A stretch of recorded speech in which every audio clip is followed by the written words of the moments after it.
అందరికీ praise the lord. మనకందరికీ తెలిసినటువంటి గొప్ప దైవజనుడు, సహోదరుడు భక్సింగ్ గారు ఆయన ఈ లోకంలో ఉన్నప్పుడు దినదినము ఆయన చెప్పినటువంటి దేవుని మర్మములను వ్రాసినటువంటి పుస్తకము దైవ మర్మములు.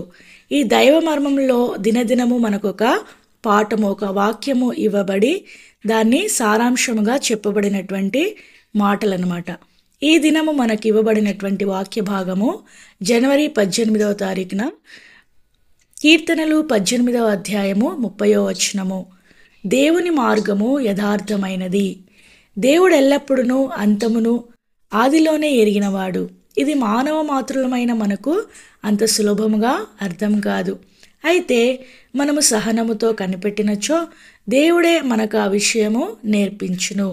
అనేక సంవత్సరముల వరకు దావీదు ఈ సంగతిని గ్రహించకపోయినప్పటికీ దేవుడు దావీదుని ఏర్పరచుకొని పిలిచినప్పుడే అతని పక్షముగా ఉన్నత పరలోక ఉద్దేశములను కలిగి ఉండెను.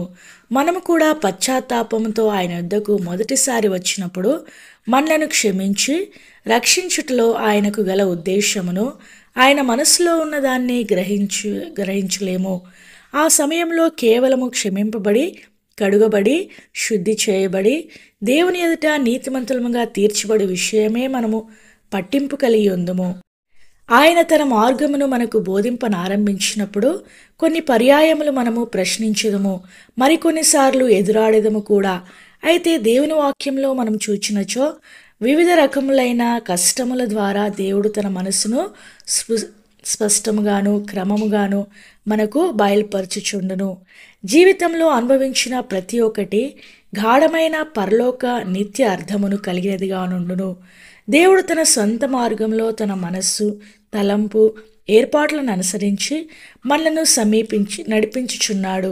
మనము ఆ విషయములను తరువాత తెలుసుకుందాము. అంతవరకు దేవుని మనస్సు నెరుగుటకు మనము ఓపికతో నేర్చుకొనుచుండవలెను. ఇది ఈ దినము మనకి ఇవ్వబడినటువంటి దైవ మర్మముల్లోనటువంటి వాక్య భాగము. దేవుడి కొన్ని మాటలను దీవించి ఆశీర్వదించునుగాక. ఆమేన్.